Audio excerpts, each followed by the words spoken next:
This is a WKYT podcast.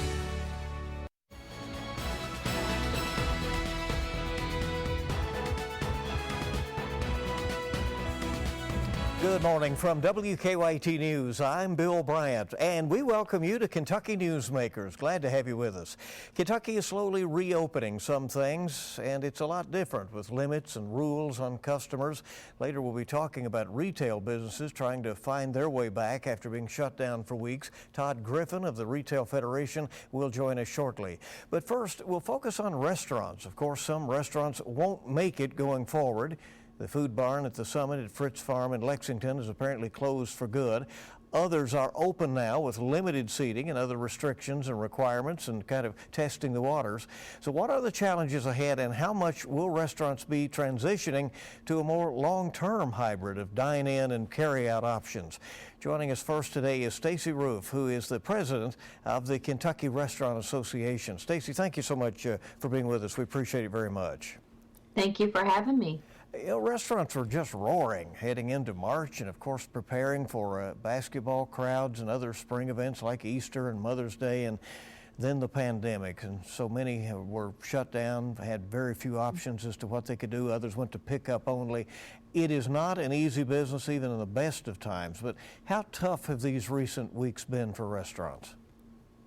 They've been devastating. As you alluded to, losing that March, April, and most of May income is just, it's a tough pill to swallow.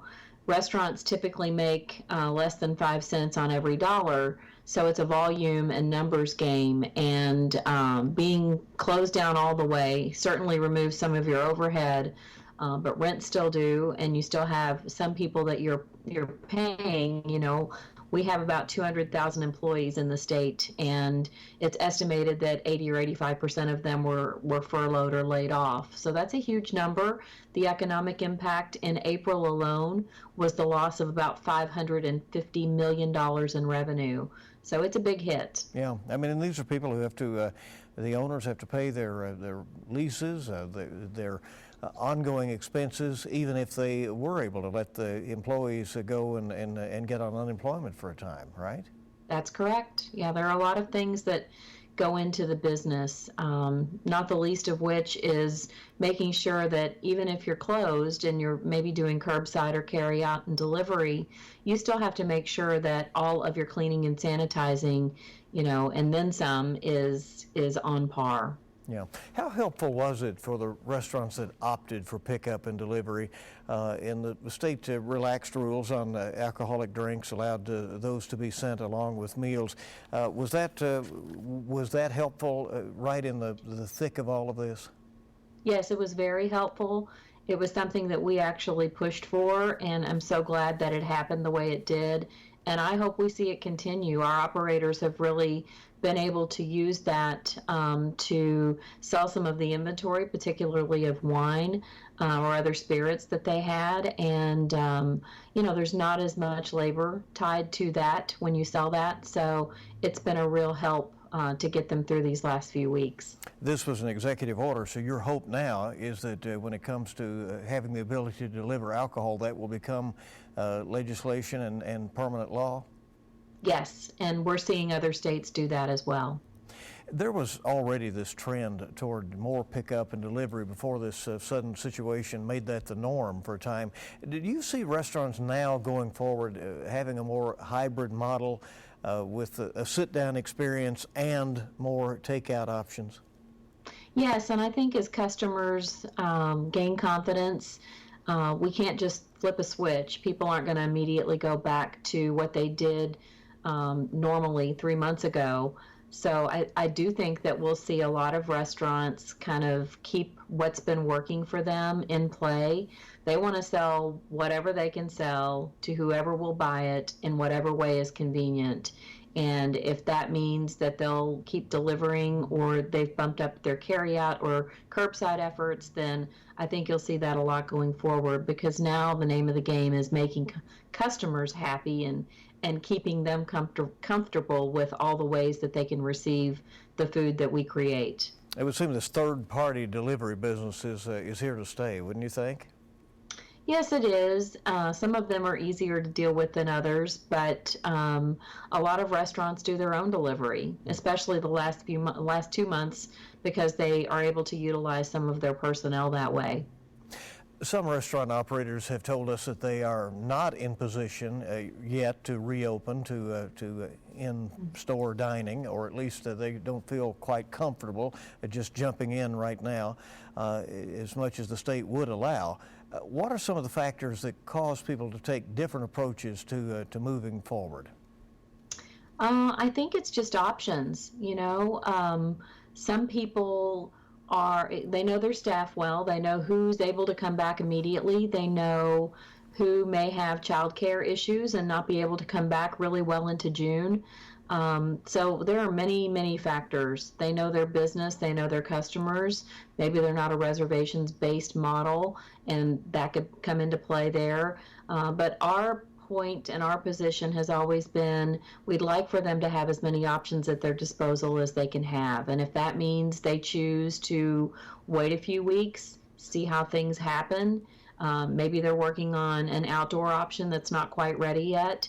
Maybe they're doing some remodeling. I know a lot of our operators have taken the last 2 months or so and done some projects inside the restaurant, refinishing floors and painting, and again, utilizing their staff members wherever possible, replacing kitchen equipment, and completely changing menus and looking at things that are downsizing their menus, so that they're doable more easily. So really, options is the name of the game. We want them to do what's best for their business and to choose what works for them. Are your members telling you that it will be difficult as a business model for restaurants to reopen and be profitable while operating at 1/3 of their normal seating capacity?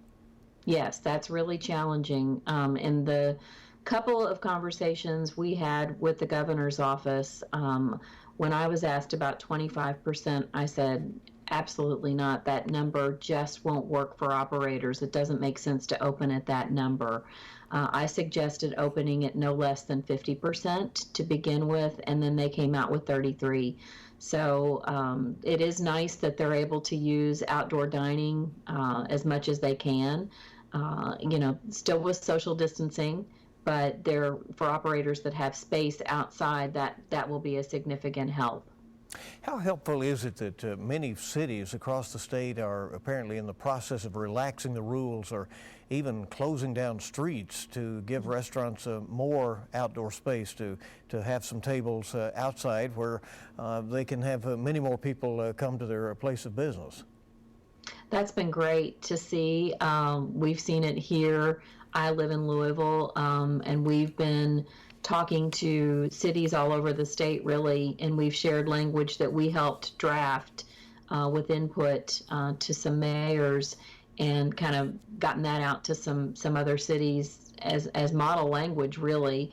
That's a huge help. Whatever cities and towns can do to help these businesses, I think it's great. And I think that there's a difference in walking down the street or parking your car and seeing a business outside. There's a comfort level, I think, that we have with outdoors and outdoor air and not being inside a building. And if that helps right now, then we're all for it.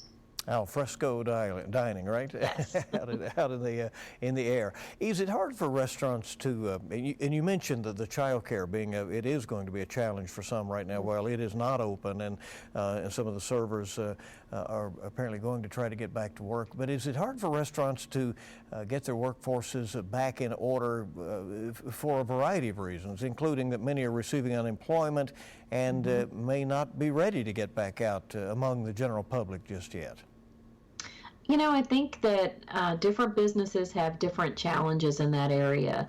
I know most of our operators have maintained regular and routine contact with their team. Some have weekly calls, some just do one-on-one, but they know who is ready and when, and they've kind of got that staggered approach. That's one good thing, I guess, about capacity ramping up. They'll know, when we get a new date, and when the capacity increases, then, they'll know when that next wave of people can come back. But yeah, challenging always for staffing our restaurants. We're never, ever fully staffed, even in the best of economic times with unemployment so low. So I think this is a good opportunity for them just to have increased that relationship with their staff members and to know what each, really prefer going forward. How long do you think it is going to take the restaurant industry to recover from this tremendous setback? There will be some who obviously will not reopen. Yes. Again, I think it's different for every operator.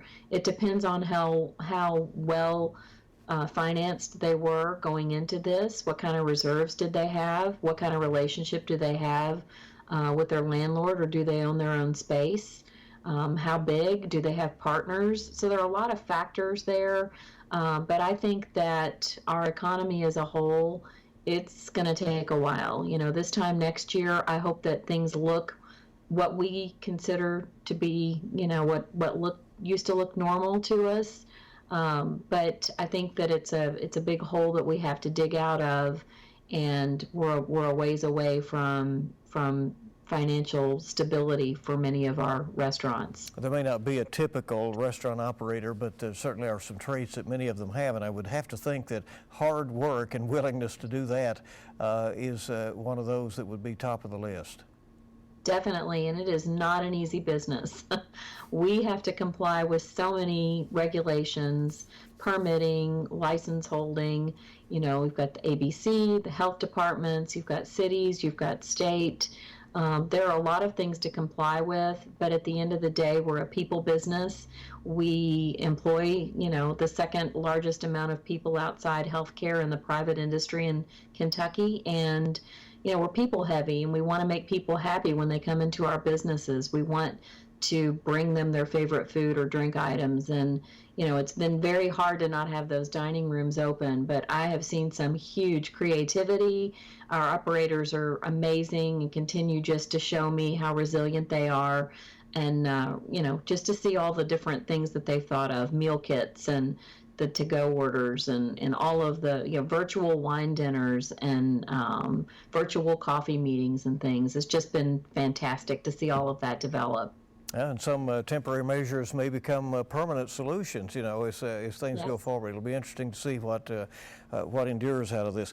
You mentioned that you would like the state legislature in 2021 to consider legalizing alcohol delivery permanently from restaurants. Anything else that the restaurant industry will be pushing at lawmakers for in Kentucky in the coming months? That's a good question. Our board meets again in a couple of weeks, virtually, of course. And those are things that we talk about all of the time. Right now, I don't know what that's going to look like. We just closed our 2020 session out not too long ago in a strange situation, right, I guess, that had never taken place. So it's a little too early to tell what that will look like for us. Well, we appreciate you very much for taking time to speak with us, and hopefully good luck to the restaurants out there, and it all works out for them however they go forward. Stacy Roof, president of the Kentucky Restaurant Association. And we hope you'll stay with us on WKYT's Kentucky Newsmakers. In just a moment, retail stores reopened this week. How is that going? We'll hear from the Kentucky Retail Federation coming up next. Welcome back to Kentucky Newsmakers from WKYT. After weeks of being shut down, retail businesses are slowly reopening. They're under tight restrictions, including limits on how many customers can be inside at a time. It likely won't be an easy road back. Some have made it clear that they may not make it in the long run, but most are giving it their best. Joining us this morning to talk about it, Todd Griffin, who is the president of the Kentucky Retail Federation. Thank you very much for being with us. We appreciate it. Thanks for the opportunity, Bill. Appreciate it. As we're heading into the weekend, as we're taping this, we're just a couple of days into the reopening of retail right now. How's it going so far? We think pretty well. We're excited for retailers to open their doors back up, for those that have had to, unfortunately, be shut down temporarily. But we're hearing good reports overall. Our team was out canvassing the Louisville and Lexington area on Wednesday, and traffic seemed to be pretty good. Traffic's picked up quite a bit in those two areas in particular. some stores, of course, had reopened on Wednesday, and some chose not to reopen yet. And they're just sort of standing by and kind of waiting to see, or maybe they weren't ready. Some did soft reopenings as well, doing appointments with customers and those types of things. But overall, very, very pleased with how the reopening's gone. This was just jolting for retail. They were rolling right along and rolling out their spring merchandise. The economy was humming along, and then the pandemic meant that most of them had to lock their doors for weeks. How did businesses cope with that during that time when they couldn't even let customers in? I assume you got a lot of calls looking for advice. Oh, it was unbelievable, and the fear of the unknown kicked in very rapidly. We had retailers that were, well, first of all, we didn't know which part of retail or any retail that might be allowed to remain open. We had a very quick phone call organized by the governor and his staff to meet with some of the larger retailers in the state, and he pledged to offer resources and information and to help them do what was needed to take care of customers. And then, of course, some of the ones that he deemed non-life sustaining or non-essential were forced to close, and we did receive a lot of phone calls, a lot of questions, and we just tried to work through those as much as we could. Now, the good thing I will say is that Governor Beshear did allow retailers to offer curbside and delivery services. All retailers could continue to do that, and that saved a lot of retailers tremendously. They were at least able to maintain some kind of basic operations and at least keep a bare bones staff on board and continue to serve their customers in their local communities. You represent both large and small retailers, so how difficult was it for the fact that the big box stores got to keep their doors open, deemed essential? Typically they had groceries and medicine, liquor, the kinds of things that were deemed to be essential, and some of the more, in some cases, local and smaller places had to keep their doors locked. It created an unlevel playing field, I'll be honest with you, and an unfair situation. And even the governor remarked in one of his daily briefings that this virus is not fair, and it picks winners and losers, and he had to make the call of which winners and losers there were in the economy. And there have been a lot of losers. We're just excited that we'll be able to come back online and hopefully get these stores back open and get the economy going again. The move to online sales was growing very quickly already. So much of business has shifted to that. And during these closures, so much more rapidly went there. So often people here in Kentucky are dealing with global or national companies with little connection to their local communities, but then the local businesses make the point that they're paying taxes, they're paying rent, they're employing local people. Is that fact enough of a lure for customers to shop locally, do you think? We've seen a tremendous amount of support at the local level. Retailers at the local level also have been very creative. I think a lot of the smaller shop owners who maybe have been sitting on the sidelines, not really sure whether or not they needed to dip their toe in the water in online and social media channels, have really, this virus has really expedited that, and a lot of them have, and a lot of them have found great success in using those channels to market to their customers. And, again, the local communities, the support there has been tremendous. Folks buying gift certificates during the pandemic when stores have had to shut down, and continuing to order, curbside and delivery. It's really been remarkable to see the support of local retailers across the Commonwealth. Did a lot of retailers come to have issues with their landlords during this period of time with their leases and rents due, and did you assist them in trying to work out some of those matters? That's a great question, and it's not one that's really come up a lot in the media. The media, I think, has not been really covering that very much in general. But it is a great concern of ours going forward, what the commercial real estate market's going to look like, what retail lease space is going to look like, and what those lease prices will be in the future. We did have many retailers that went to their landlords and had to ask for a postponement of their monthly rents or maybe a partial payment. And for the most part, I think we heard that the landlords were very good in working with them to at least keep things moving along and let them survive long enough to get this over with. We didn't get into the specifics with members in those negotiations, but certainly we've heard about it. What are some trends that you might be seeing in retail right now with this ongoing situation that customers may not have detected just yet? Yeah, I think retail will be different going forward. You know, we know from studies that about 20 or 30% of the shoppers out there will choose not to go back initially. There'll be about a 10% or so part of the population that are chomping at the bit to get back. You know, shopping is a great pastime for many people, and they're anxious to get back in the stores to have that shopping experience. But I think the shopping experience will be different. You know, the whole experience of trying on clothing, for instance, or trying out fiddling with electronics or playing with toys before purchasing them. You know, that's going to be a little different, a lot more online. Use of new technology like virtual dressing rooms and fitting rooms, I think will be more adopted. And, you know, retailers are creative. They're good business people, and at the end of the day, they want to create a good, safe, enjoyable shopping experience for their customers, and they'll get it done. They'll figure out new ways for the customer to still have that great shopping experience. The school year is a question mark in lots of ways for public schools as well as for our colleges and universities. Most of them want to try to open up that school year as normally as they can, but how important will that be to retailers, especially people in the clothing and school supplies of any kind, you know, that happen?